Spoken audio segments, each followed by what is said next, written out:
Hey, kid, I don't know what the heck's going on around here. Yeah, me neither, kid. There's like a demon, and then but why is there's kung fu, and there's guys jumping on ropes? What's going on? I think we should just go with it. Why won't they protect the children? Not the children. Not me.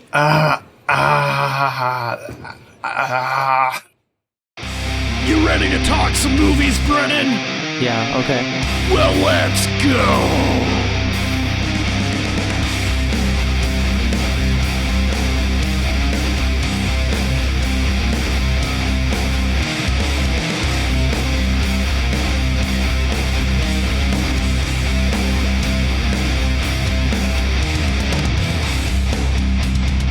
Corrupted youth!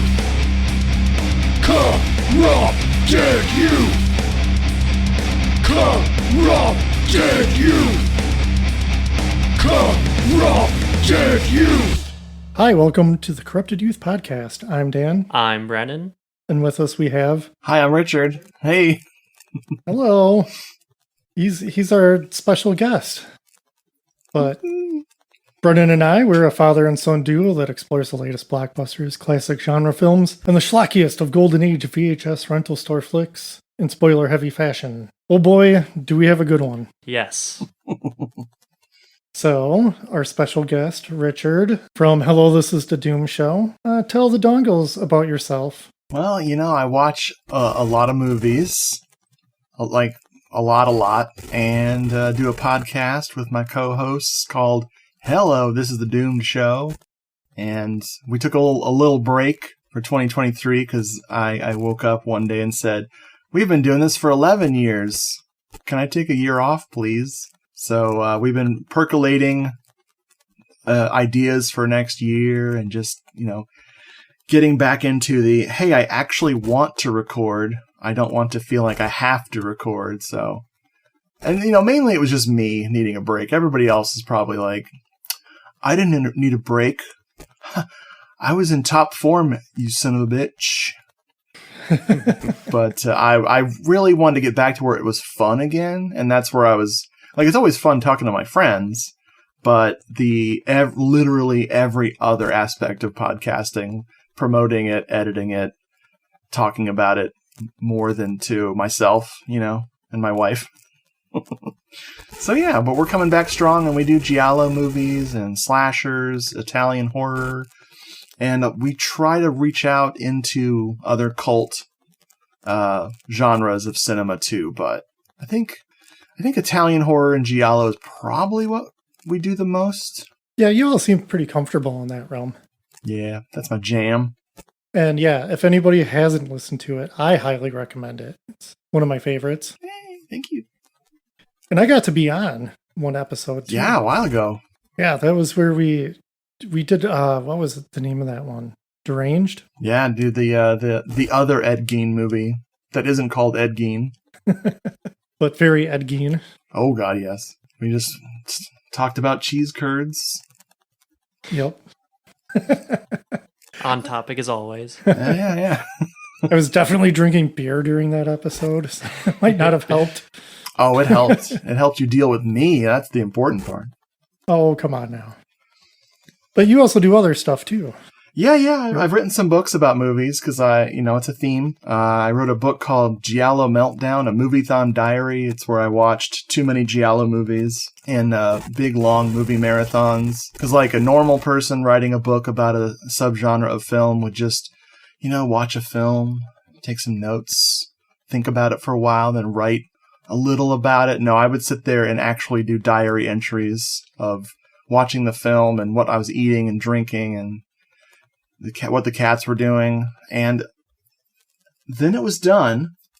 And then I decided to do a second one, which is almost done now. I finished writing Giallo Meltdown 2. So 200 more Giallo films that the idea to do a second book started within weeks of finishing the first one because I don't know how to stop.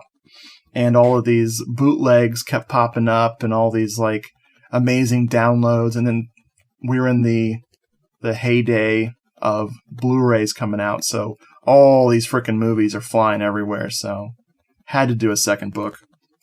And the editing phase is almost as bad as doing the index, but I'm going to do it. Well, now that you've said it here, you're definitely Oh my God. beholden to it. I just say you're it. locked in. I say it everywhere, so I have to. I can't. Like, if I don't do this, then I'm dead. Something has happened to me. I also have one of your books, your other ones. Cinema Somnambulist. Yeah, just go to Amazon.com, Richard Glenn Schmidt, and you'll find. I've written for some other magazines like Monster with an exclamation point. I wrote for Wang's Chop too.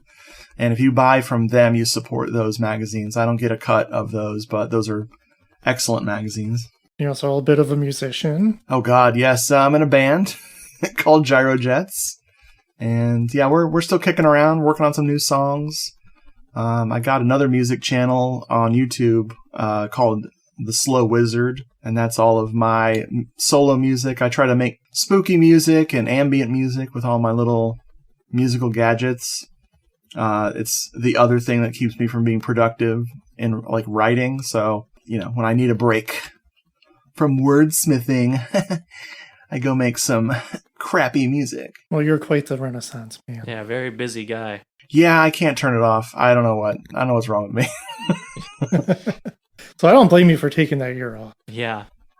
Yeah, it's nice to do that. Yeah, we were up to like episode. It's funny, after 11 years, we should be on episode like 6,000 or something, but we were on episode in the 250s or 270s or something like that. And I was like, if I quit and before we hit 300, I'll be pretty pissed. So I just chilled out, and so we're coming back hard though. Awesome! I can't wait. Yay! But I suppose we've got a movie to discuss here because it's quite the movie. Yes. This is your pick, Richard. Yeah. And you picked The Seventh Curse, which first time viewing for Brennan and I. Yeah. This was the second for me, but it was so long ago, it was almost the first. It's like a reset. Yeah, so just a little bit of IMDb info on the movie. The summary, according to IMDb, says, action ensues as the cop and cohorts battle the evil sorcerer of the Worm Tribe, a hideous bloodthirsty baby-like creature, and old ancestor, a skeleton with glowing blue eyes that transforms into a monster. That sounds about right. Yeah. Yeah. I'm assuming the cop thing, the version we watched was a dub. Yeah. So I think some things might have been changed. It's entirely possible, because this is one of the most special dubs I've ever heard in my life on a film. Especially the sorcerer. Yeah. Oh, wow. Yeah, that blew my mind. I was not expecting that voice to come out of that man. But also, I thought, too, he kind of looked like Fred Armisen Oh, my God. from Saturday Night Live in Portlandia. Yeah. And I was like, I would love to see him play that character, because he could do that voice from the dub. Well, I never know if this director's dead or just retired, so if he wants to do the remake, I think Fred Armisen is going to be choice number one for that role. Oh, for sure. We do not have a trailer for this one. What a shame. Man. Our trailer machine is currently broken. No, it's just music and sound effects and yelling, and that doesn't always make good for just, here you go. Oh, yeah. You got it, everybody? Use your imaginations, y'all. Hey, if you just even want to see a highlight reel of this movie, check out the trailer. Yeah. They're like, here's all the bonkers things. I mean, this movie's kind of its own highlight reel. That is true. I'm going to have a hard time with a lot of these names, and I don't want to offend anybody, so we'll skip the director for sure. Well, I'm going to go ahead and say I think it's Nagai Choi Lam. Okay. I'll take the heat on that one. He also has another name, like I think it's Nagai Kai Lam, but he's credited like with many different names. But those are the two that I recognize. Yeah, then we have, Chow Yun-fat is in this. Yeah, so young in this. Yeah. I mean, very hunky, I gotta say. Oh, and that he's smoking a pipe the whole movie, looking classy. We also got Sue Ho Chin, and we'll just go with Maggie Chung. Yeah, she's legendary. Yeah, I mean, there's some, everybody's pretty good looking in this for the most part. Yeah. Like, they definitely, nailed that casting.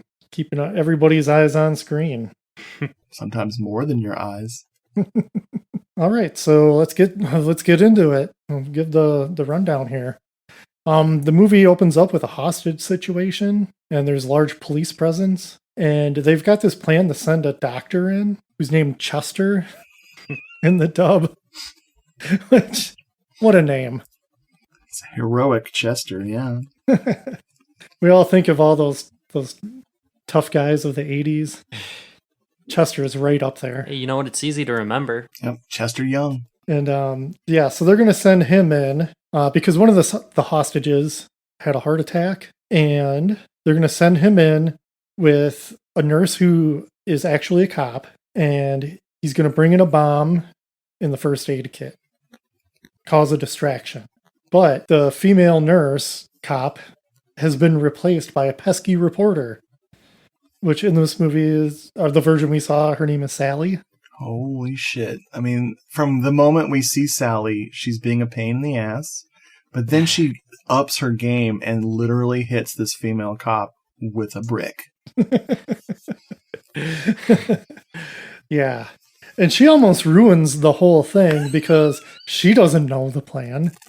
So she's getting the wrong thing out of the first aid kit, and then she bumps stuff and exposes a gun. And then one of the terrorists yells bomb, and all hell breaks loose. But it's a good thing they had the SWAT team that just jumps through the window, and it's just massive action sequence. That's pretty crazy. Yeah, they bust out rocket launchers or grenade launchers, and you're like, okay, here we go. They're going to bazooka this building, but they were shooting grappling hooks across the parking lot, which none of the hostage guys, none of the criminals see this happening. They're all so invested in this dude having a heart attack that they just completely ignore the building being invaded. Yeah. And then the movie just kind of like, well, that's over because we're going to be at a fancy party. Oh my God. And then the reporter shows up to that. Get pesky with the doctor. Yep. I wrote down, instead of a meet cute, her and the doctor have had a couple of meat pukes. Because if you're watching this movie and you like Sally as a character, there is something wrong with you. She's such an ass the whole movie. Nothing but trouble. Yeah. Yeah. Classic rich girl, too. Oh, yeah. We're going to get to that part in a little bit.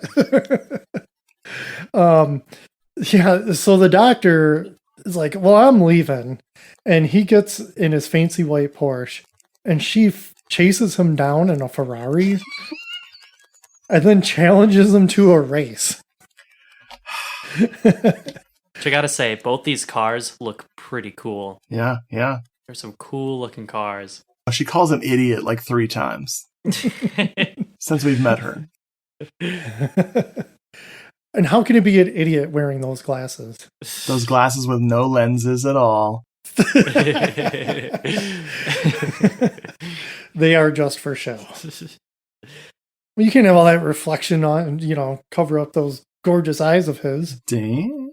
But so he gets out of his car and he sets up this weird exhaust balloon. Like, he attaches it to his exhaust and plants it underneath the back of her car, revs his engine so it blows up the balloon, which she doesn't notice happening, and then he just drives away, and she's stuck on the balloon. Pretty smart. Now, I'm wondering if that's real. Like, you can actually get one of those. Is that what you do instead of having a jack? Because that seems really, not reliable for changing a tire.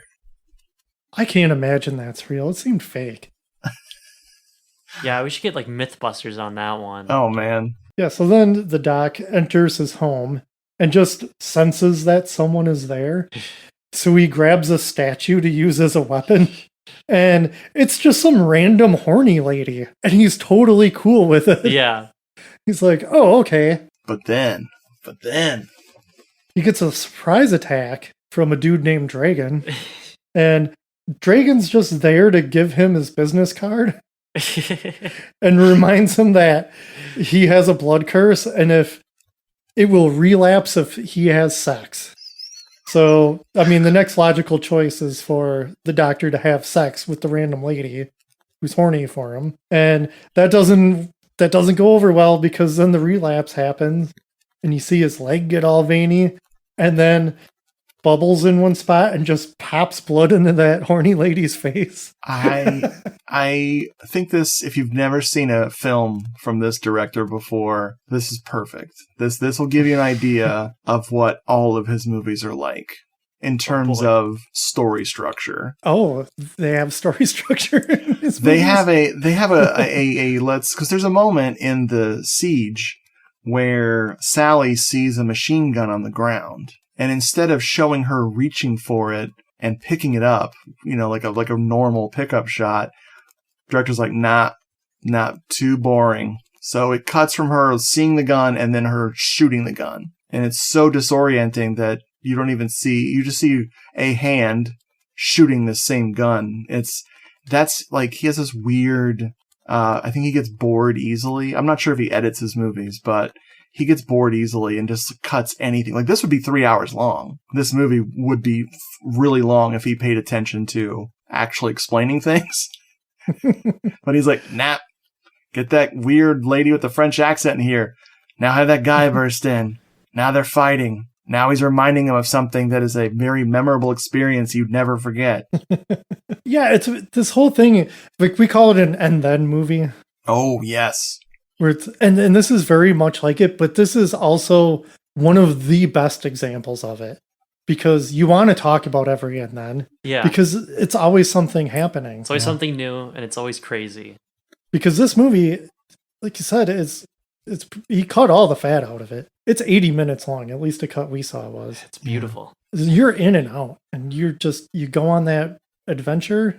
All you're gonna remember is like, oh my god, I saw the craziest thing. Yeah, I'm just peeking because I watched, make sure we were all watching the same version. I watched the one on Tubi, which is the dub. Yeah. And I'm just looking in my files real quick. It didn't even occur to me there'd be multiple versions. On IMDb, it says there's multiple versions. Oh boy. They have different endings. Whoa. That's crazy. Wow, we got homework now. Did you guys notice on your version, I noticed that the effects track, like the sound for all the special effects was doubled slightly. Yeah, echoey. Yep. Yeah. Mm-hmm. So that was really fun, especially in those action scenes when it's just like a million sound effects a second, hearing them twice. Yeah, and there's a term for that, and I can't remember what it is. It's something to do with the way that they record it. Mm. And yeah, so it sounds like it's in like they did it in a bathroom or something. Yeah, all the Foley work. So it has that real echoey sound to it. It's weird. But it's very common of, I think, more just cheap action movies in the 80s. It seems to come up a lot. I find it kind of charming. Yeah, it's one of those things. It happens in like songs, like where you hear them like back in the day doing multi-tracking, and they ended up recording. You can hear what everybody hears recorded a couple times, and that's the only way I can think to explain it. Is you're getting layers and layers of audio, and at some point that doubles up. So Arrow Video put out this thing, and I'm just trying to find like how long is the damn thing supposed to be? Because now I'm really curious. Because of course my file has magically disappeared from this earth. I feel like I'm doing homework while we're doing an episode. I'm sorry. Oh, it was 88 films did it. Oh my god, 97 minutes. So we're missing a lot of this movie. Whoa. That is hilarious. So it's not entirely this director's fault, but still, his movies are crazy. Yeah. Yeah. So looking at the other versions, like I think that 97 minutes is also incorrect, unless there's some director's cut out there. Because the two versions for download, one's 80 minutes and 23, the other one's 83 minutes. So it's not like significantly longer. Maybe 88 Films has the magic version. God, I need to get that. I'm just staring at this cover and just getting excited about this movie all over again. To be fair, this movie could do a lot with 5 minutes. That is true. They'd introduce another entire village of characters. Yeah, literally. Oh, so where were we in this awesome movie?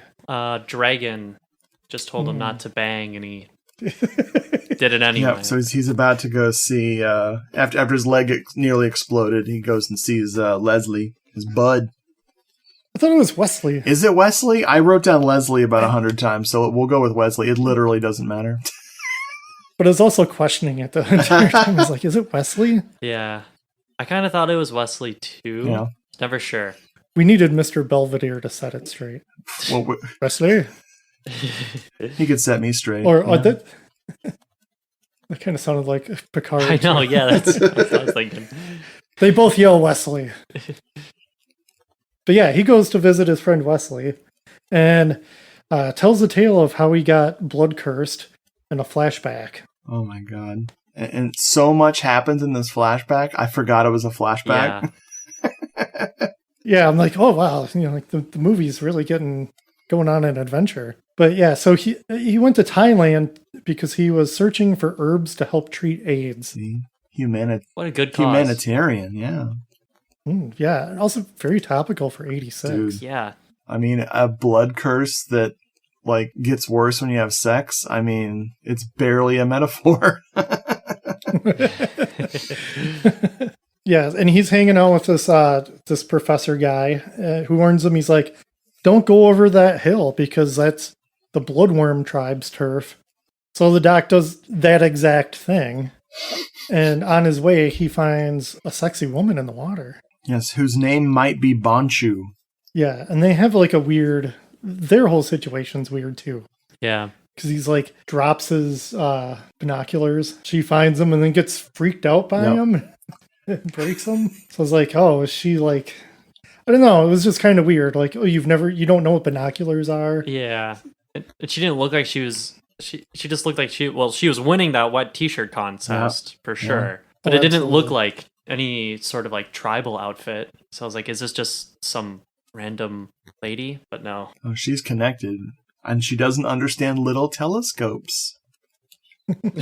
Yeah, but then back at the camp, the professor warns them, like, hey, maybe you shouldn't go anywhere near sexy water women because of witchcraft. And then they hear some drums in the distance, and it's explained how that's like it's there for their offering drums. They're going to do a sacrifice.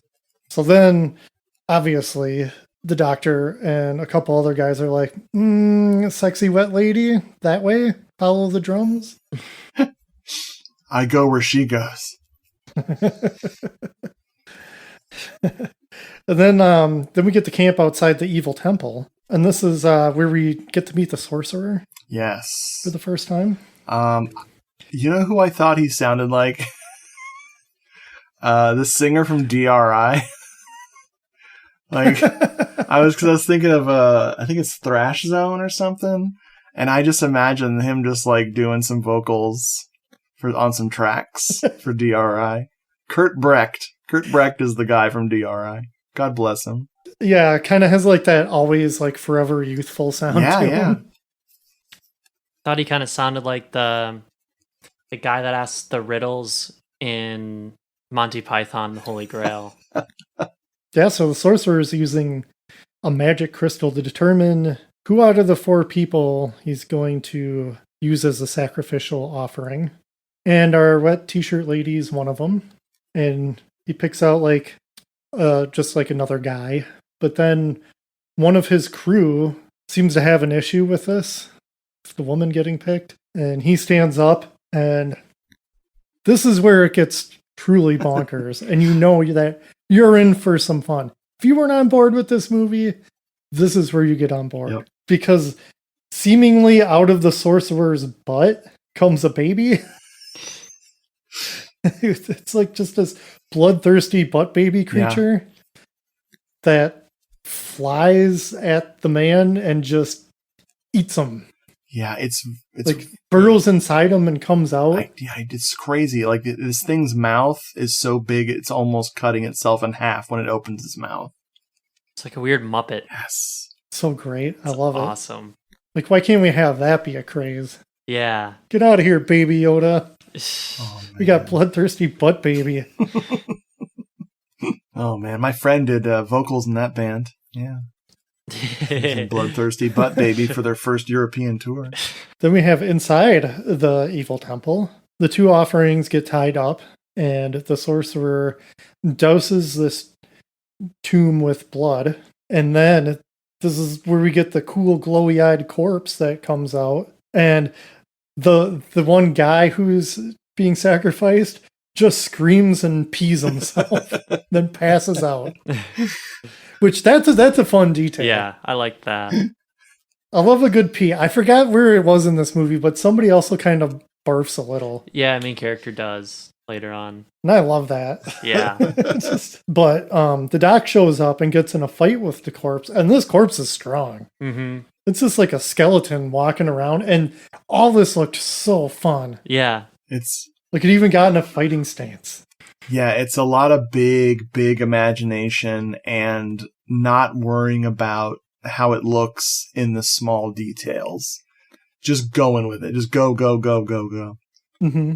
And as the doc is untying the woman, the corpse goes up to the pea guy and just like rips his head off the body at the neck and just starts drinking the blood. And then it just like transforms into a demon monster thing that kind of looks like a xenomorph with wings. Yeah, the more you look at this thing, the more you're like, yeah, what? Wow. It looks like some weird, like, tokusatsu kaiju. Yeah, You Yeah. see just toppling buildings. but he's our size. Sort of. But it's all right because the doc and the woman, they just escape. But then they get followed by some of the bad guy troops. And the professor was on his way to go be like, well, I told you not to go there. And then everybody gets attacked by flaming arrows, which is fun. Mm-hmm. And yeah, and then shit just kind of hits the fan out there. It's the This- first this of movie- many finales.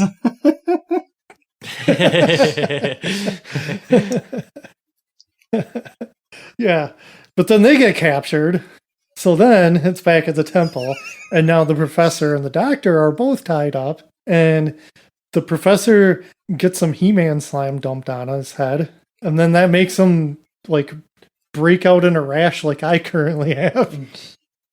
And thankfully, I'm not full of worms, but that doctor definitely is full of worms now. And he's like tearing open his skin, and just mealworms are falling out everywhere. It was great. Ah, it's lovely.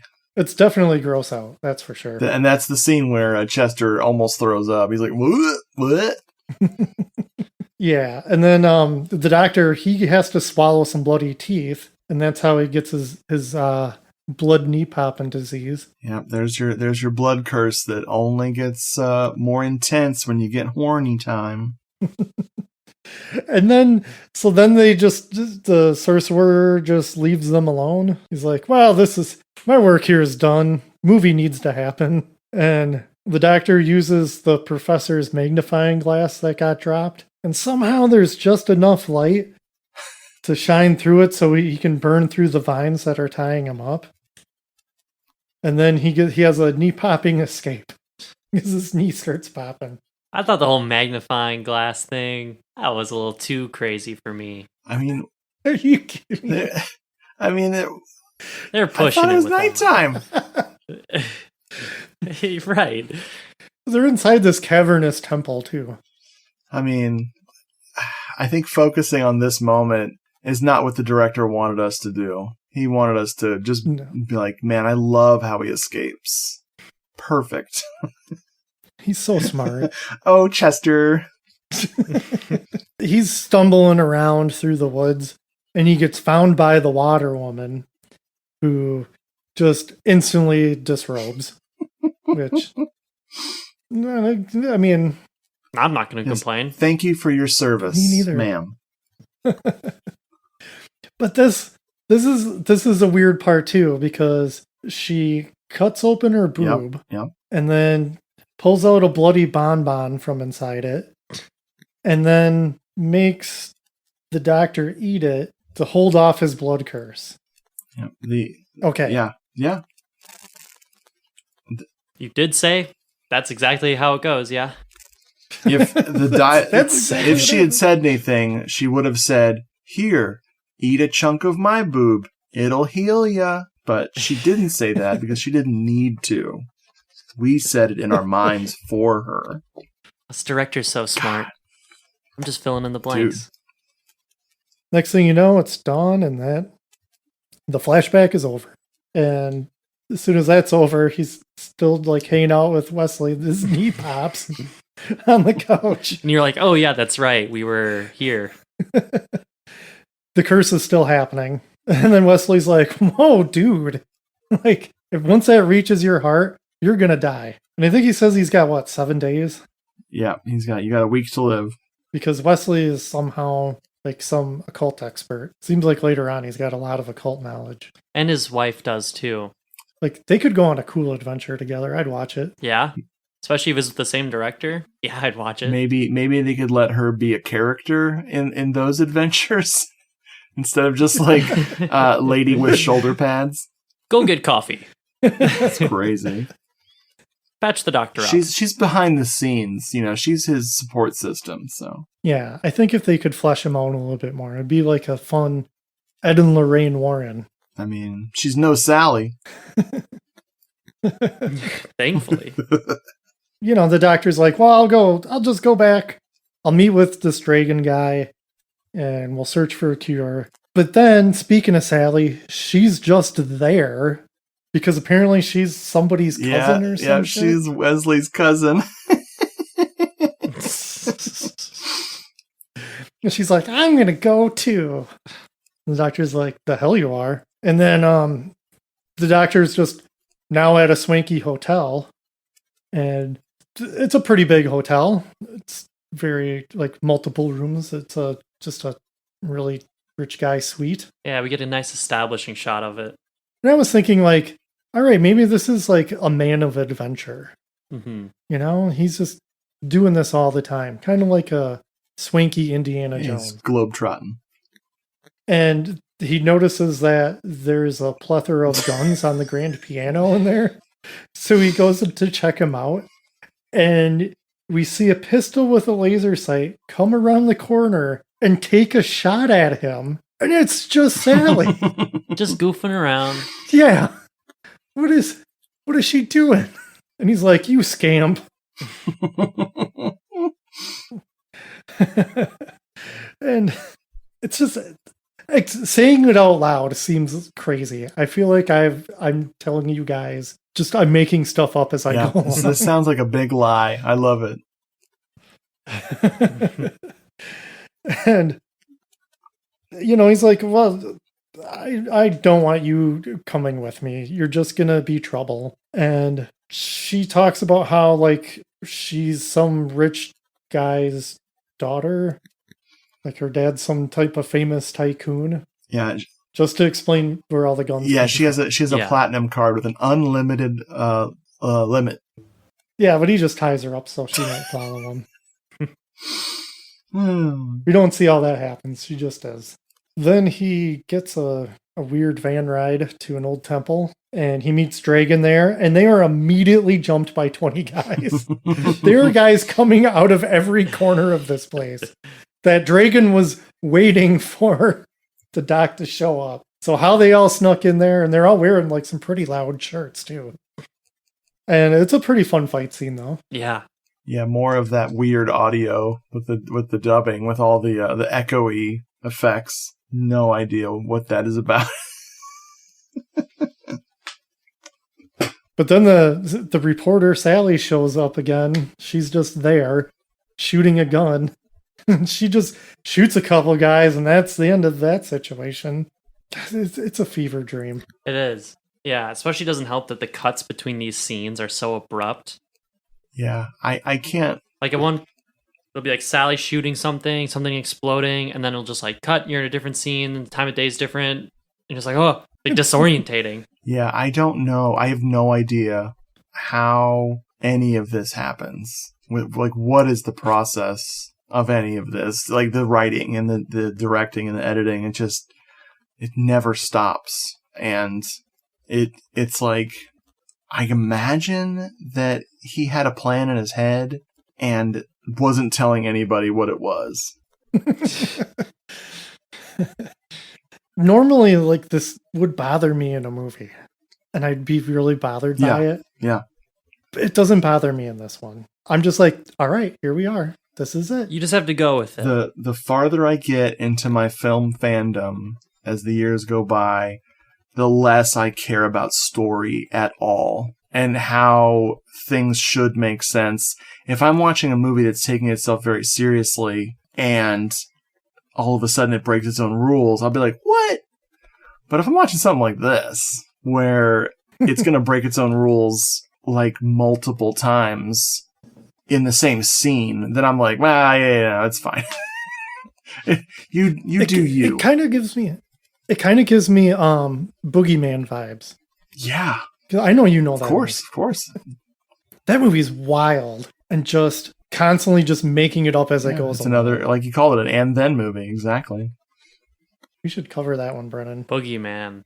I like the sound of it. Mm-hmm. Don't expect a lot of Boogeyman in it. But maybe there is. I don't know. I just don't know. But it's a lot of fun.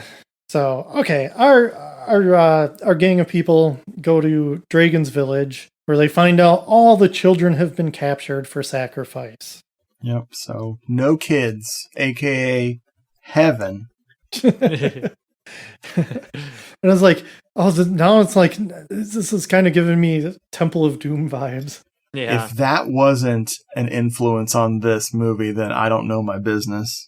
For real. Our heroes and some other men venture out into the woods, where it is just scoured with booby traps in one chunk of the woods. And everybody gets killed off except for Sally, Dragon, and the doctor. And Sally says, like, oh, well, I know about these traps about the Viet Cong because I went to the U.S.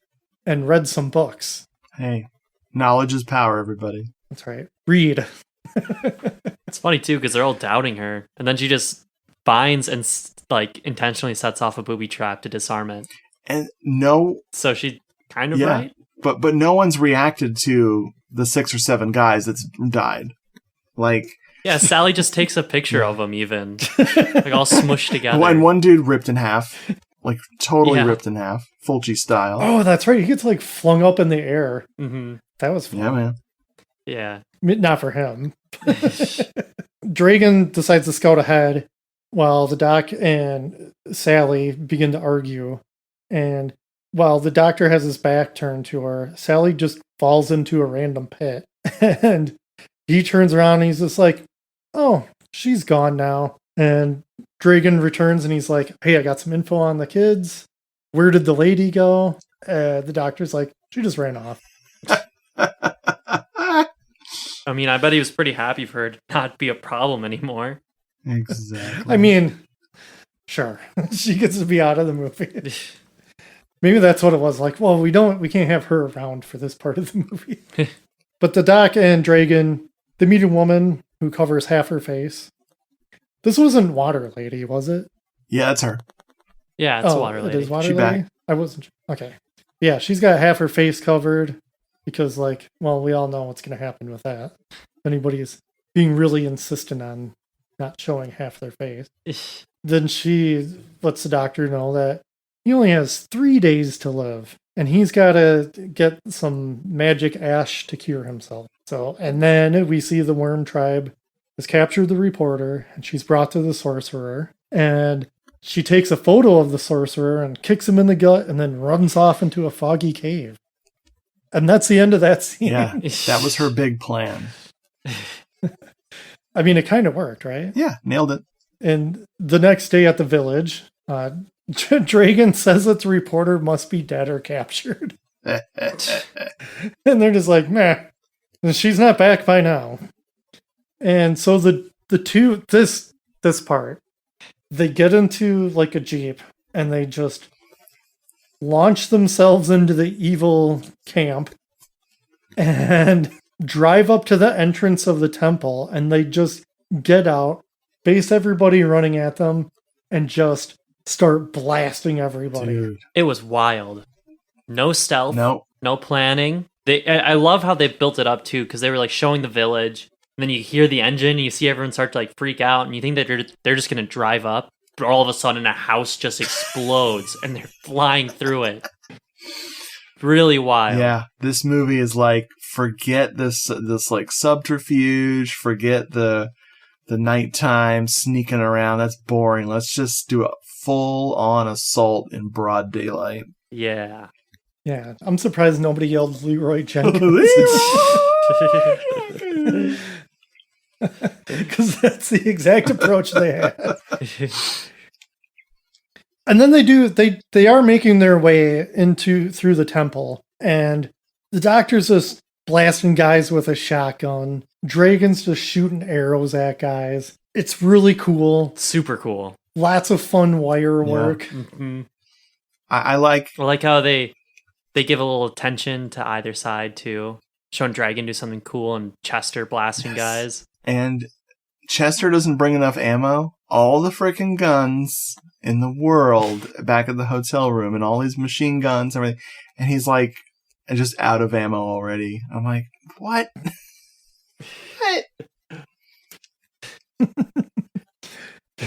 What? The way I have it written in my notes. We see the sorcerer's kid juicing operation. Oh, doctor.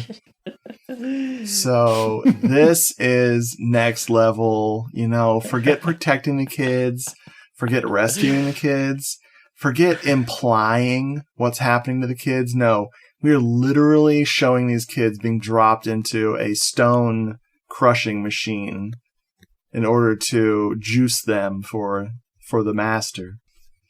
And these kids are kicking and screaming. They show a couple of it. Yeah, it was crazy. And seeing as how they do zero kid rescuing, I'm assuming that was the last two kids. Yep, that's it. That's it. No, this is why I love Hong Kong cinema, and this is, I think this got the big, like, what's an equivalent to NC-17 over here. It's a category 3. That's their big, it's either super, super violent or super, super loaded with sex, or both. And I think because this one is so bloody that it got the category 3 tag. So in these types of movies, you will often see shit that nobody in the Western, especially not back in the 80s or 90s, they would ever show. And this is a prime example of something that would never frickin' happen. It's better for it, though. Oh God, yes. Yeah, we need to know what happens to kids. More kid juicing. I mean, the most recent Evil Dead had some. Oh couple yeah, child no corpses doubt. in it. Yeah. And I was pretty shocked at that. I was like, all right, True. here we go. You've opened the door again. Yeah, they went for it.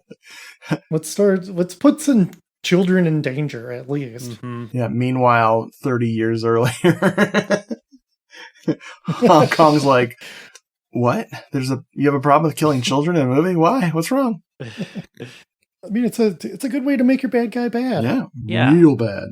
But yeah, so they end up saving Sally and just are able to return. Whether they took the Jeep back or not, who knows? The bus. They're just back at the village. And then the reporter starts acting weird and goes wild on the dock. And then everyone, like, trying to, like, whack him with a machete. And then Wesley just shows up. And Wesley's wife actually does something. And she gives the reporter a sedative. And then the half-faced lady says that the reporter has the black curse. And she has to go into a magic bath that starts off from, like, blood and turns into milk. It's weird. See, It's pretty neat, though. it's not fair, though, because when Sally is possessed and trying to kill everybody and just be bad, I think that's her just being herself, finally. She's been holding back this whole time. I mean, you kick one sorcerer in the stomach, and, there's nothing left after that. Yep. She might have been really into that kid juicing, too. Well, she's a connoisseur. When Sally wakes up, she instantly is like, hey, why is this lady's face covered up? And yeah, it's gross. Surprise. So rude. Did they ever say so rude? Did they ever say why it got gross? It was, I think she was either tortured by the master, by the evil person, or was also cursed or something. Adds up. Yeah. A whole lot of cursing going on. Yeah. It's Thailand. Presumably, I've never been there. So yeah, apparently this is where we get Wesley's spewing some more occult knowledge, because he's got like some plan. He's like, I need a pregnant cow, and some other things. We got to take out the placenta, which turns out to be a good plan because the sorcerer sends the butt baby to go get him, and they catch it, and like what I'm assuming is just a big stretched out cow placenta. I don't want to know. Yeah, it looked almost like there was like paper with spells written on it or something, but like huge sheets, but it was all red. So it could have been a stretched out cow placenta. We'll never know. We'll literally never know. Even in the extended cut, it'll never make sense. Which is fine. Yeah, I'm good. So then the Doc and the Dragon, they go to this giant statue in a cavern, and this part's pretty fun because they got to climb up it, and there's booby traps. And then once the booby traps stop happening, then all of a sudden 20 funky monks appear on it, and everybody just starts fighting. This is a great set piece too. Great action scene. Yeah. Oh yeah, they're swinging around on vines and all sorts of stuff. And he's got the and they're just destroying what is probably a significant archaeological artifact of this giant statue.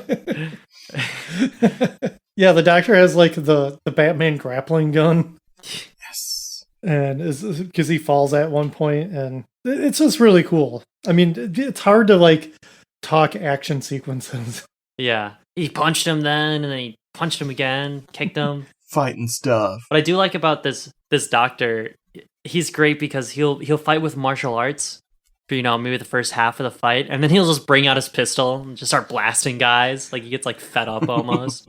Yeah, he shot that one monk in the kneecap. Yeah. But then Dragon's like, whoa, hang on, everybody. We're only here because we need the statue's eyes to just help someone. And then purple lightning happens, and all the monks disappear, and the statue starts weeping. So they're like, perfect. Maybe they should have led with that. Yeah. Like all the monks be, whoa, wait. But then they each remove one of the eyes, because at one point in time they had been glowing or whatever. But now they just look like regular stone. And they carve them out, and they're like, hey, we got them. And then blood just starts shooting out of the sockets. It was great. It's like Evil Dead 2. Yeah. That's what I thought of too when I was watching it. Yep. Oh my god. And they got to make like a quick descent because the head falls off.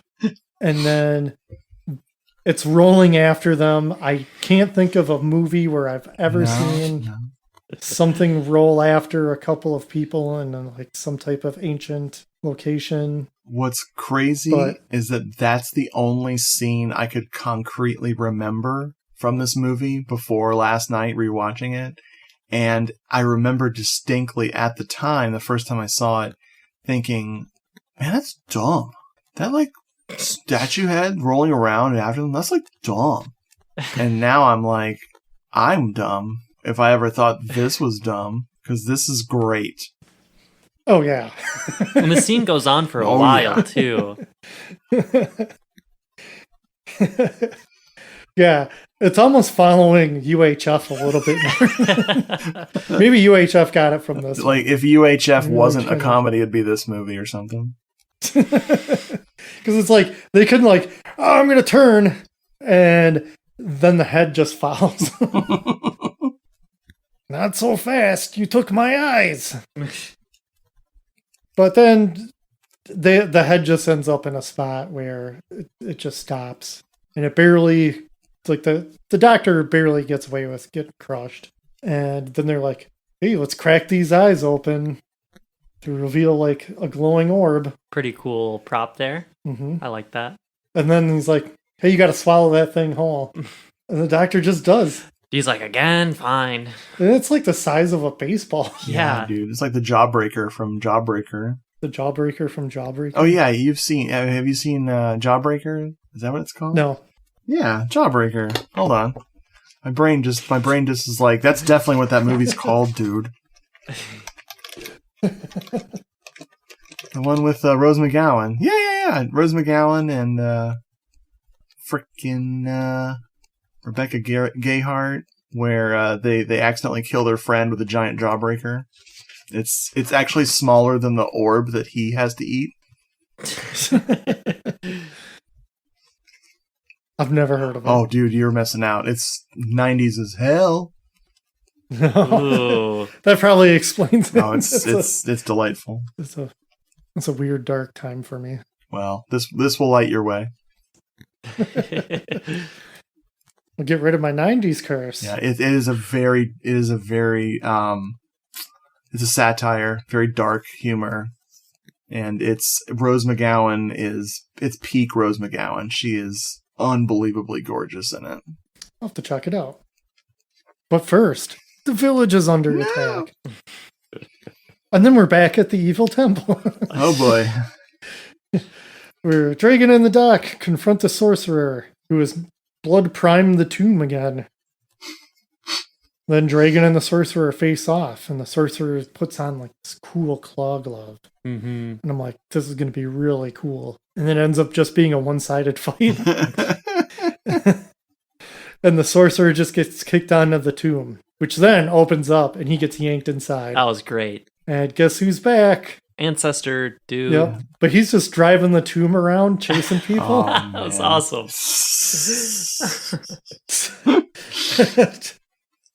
It's so great.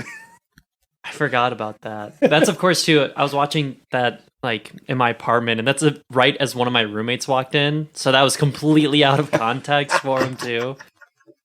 I mean, not to say that there is much more context Right. having watched the movie. So ridiculous. I was going to ask you if any of your roommates watched any of it. No, but after this, I might have to watch it with them. You should. They need to know. Yeah. Yeah, this is prime watching it with other people fun. Mhm. 'Cause it's not like you really have to pay attention to it. Oh, not at all. Paying attention to it is almost worse. The corpse emerges and then just morphs into the demon. The morphing looks really cool too. Yeah, it's all fun, stretchy stuff. Yeah. And we get like a way better look at the demon this time because just some dead meat soldiers come in just so they can be instantly killed. Yeah, that was pretty great. Nice gore. And it's just cruising around and it's just killing guys left and right until Wesley shows up and he releases the now converted butt baby, which is now fighting on the side of good. Wow. Yeah. Why? That was sick. Love it. And then it attacks the demon and we're like, yeah! But I didn't even think about it. I didn't know that I wanted to see that fight happen until it started happening. Who am I cheering for? What is going on? Yeah, and the best part is the butt baby starts to win too. Yeah. Who would have guessed? Yeah. And then Wesley just pulls out a rocket launcher and shoots the demon, not once, but twice.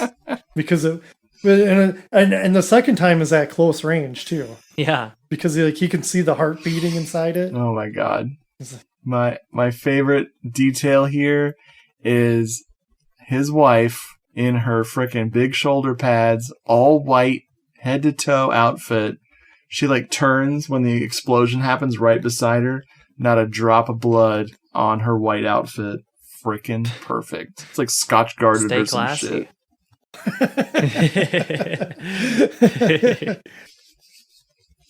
Maybe that's what he needed the cow placenta for. Mm. To make a magic shield for his wife has it stuffed in on the shoulders. Oh. Nice. The placenta of protection. Was that in the extra long Yeah. cut? Was that in the director's cut that they explained that? It's got a +5 against exploding demons. Oh boy. I cast RPG. Nice. I do kind of like the very practical disposal of this demon. Absolutely. Yeah. We're going to try fighting it. That didn't work. We're going to try a demon. That didn't work. Oh, just use a rocket launcher. See what happens. Yeah. I want to see that version of Ghostbusters. So then Dragon is going to use the second eye to fix the water woman's face. But time has run out. And they're just like, have fun being ugly. What a jip. But I love, she's like, will you love me even though I'm deformed hideously by the evil guy? He's like, yeah. Yeah, I love you. Yeah. It's kind of a really messed up message in a way. Like, hey, the whole thing culminates to don't go in pursuit of beauty. It's so Because you're just beautiful the way you are. It's so weird. It's just so strange. I don't know And if then- we should feel cheated or what. What it, you know? And it didn't feel like it lined up with any of the themes. No. I mean, not to say that there were much, but very weird. But then it just is like back to tuxedo time party, and it's the end. Yeah. That's They did it. it. They won. Adventure over. Credits rolling. Wow. Yeah. Wow. I suppose we're probably at the point where we should do our rating and whether or not we recommend. Even though I think it's kind of obvious at this point. Right. So, Richard, are you familiar with the way we rate movies? No, what's your rating system?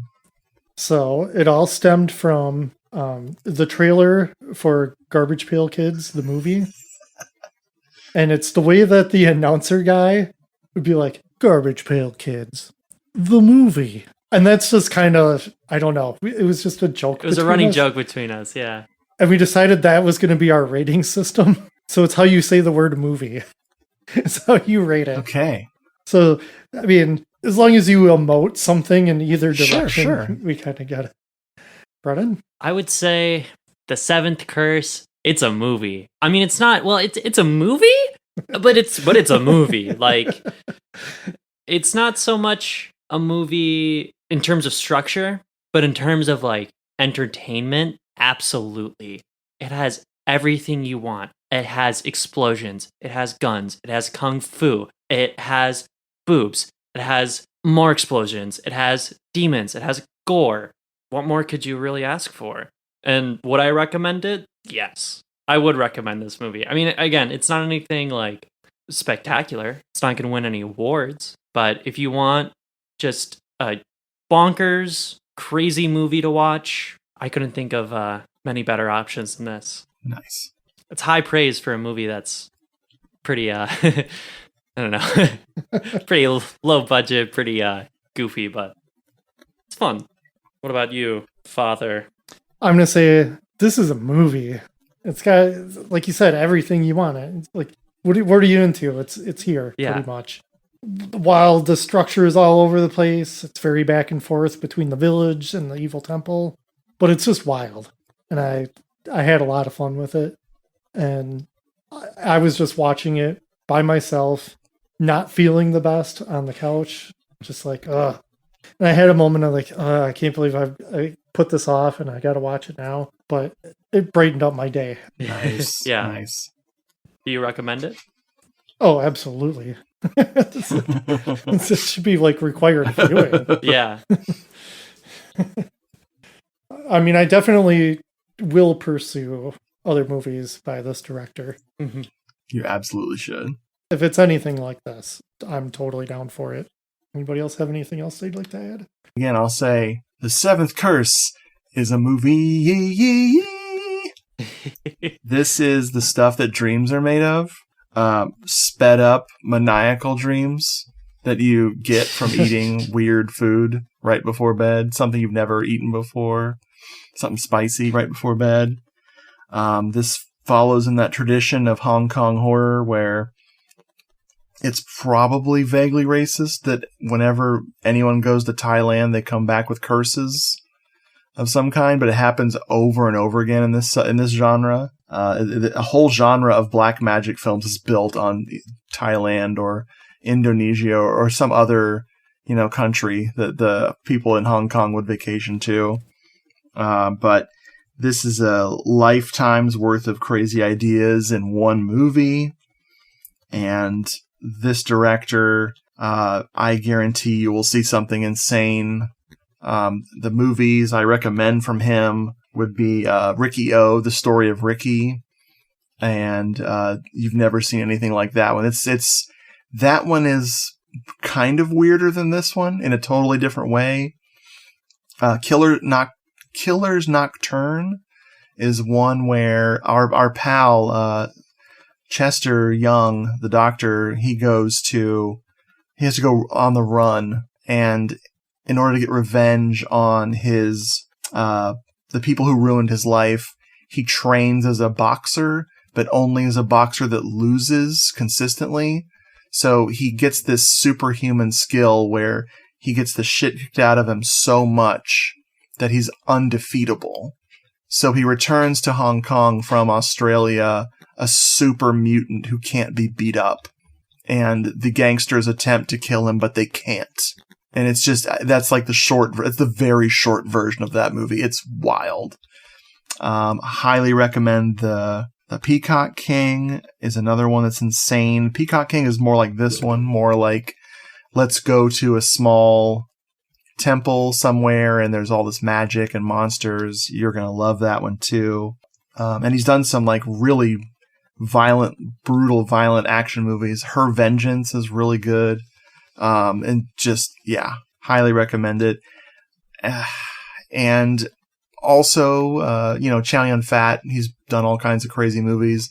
Maggie Cheung was in something called The Heroic Trio, which would make a perfect double feature with this. So, top notch. Make sure you check out The Heroic Trio as well. Not directed by this guy, but it might as well have been. It's wild. Oh, so yeah, great. strong recommendation. This film is, I'd say, easily top 10 essential Hong Kong horror movies. I can see why. Yeah. Unforgettable.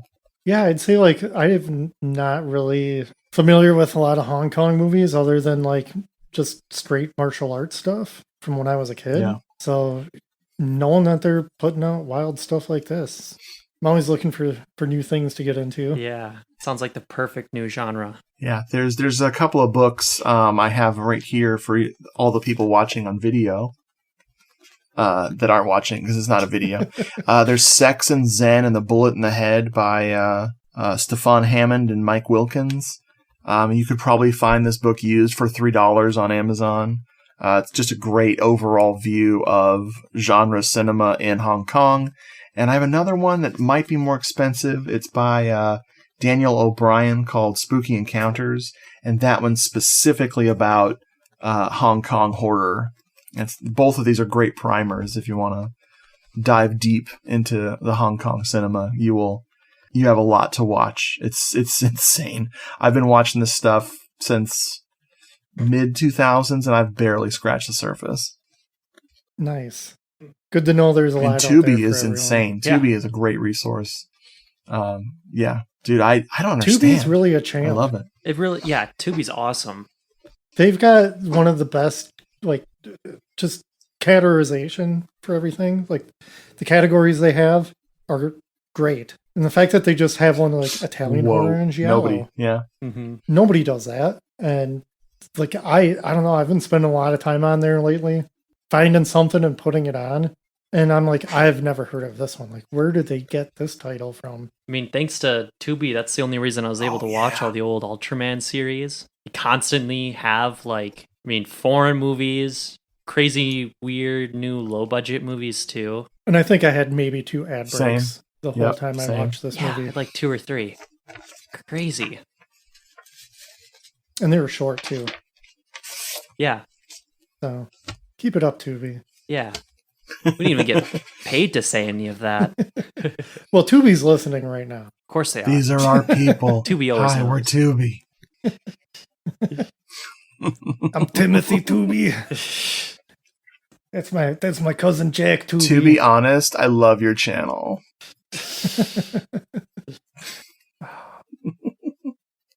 Heck yeah. Oh, guys, thank you for having me. This is amazing. Yeah, thank you for recommending this Absolutely. movie. Yes. We had I knew you'd find a good gem, but this It's really one just of blew the my mind. like the things Yeah. we don't get to a lot on the channel, almost not at all, is Asian cinema, because like everyone just has different tastes. I'm definitely out of the four of us the one who's the most into Asian cinema at all, and Simon, I think, he and I could probably talk up some Japanese horror, but Hong Kong is something I think it's possible we've never even done a single, out of all those episodes, we haven't done a single Hong Kong horror movie yet. So it's definitely, as soon as I started brainstorming what we could talk about, I was like, well, what would we not talk about on my show? So thank you. Yeah, and we were just coming off the slasher thing. We were like, we don't want to do another horror movie. Yeah. And Yeah. this being like horror adjacent, I guess, was totally fine. Mm-hmm. This is just like that breath of fresh air. Absolutely. You know, we're not. I mean, yeah, I guess the movie did spend some time in the woods, but definitely not slasher tropes going on in this one. No. It was a blast. But yeah, so if you got anything you want to plug before you head out? hellodoomshow.podomatic.com or go to YouTube and look for Doomed Moviethon. You can find my channel. doomedmoviethon.com, where all the links for everything is. And Amazon.com. I got currently 3 books, soon to be 4 books. And it's just look for Richard Glenn Schmidt. Can't miss me in my face.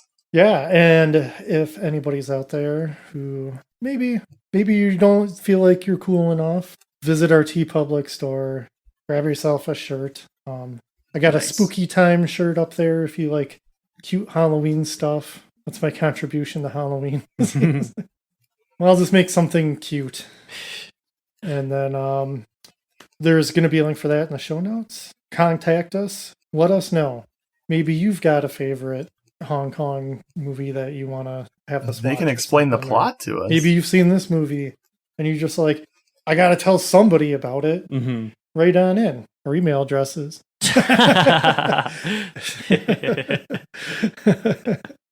It's just going to be like subject. I'm just as confused as you are. But our email address is corruptedyouthpod@gmail.com. I don't know why we've stopped saying it weird, but maybe next time.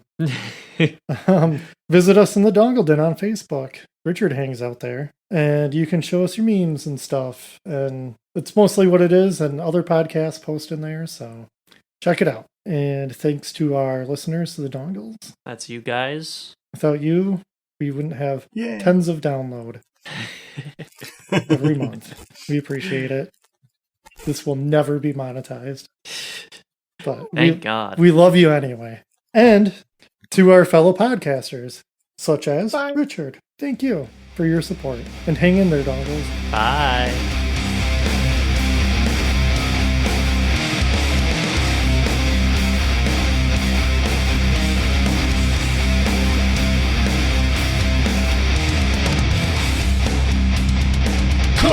Corrupted youth!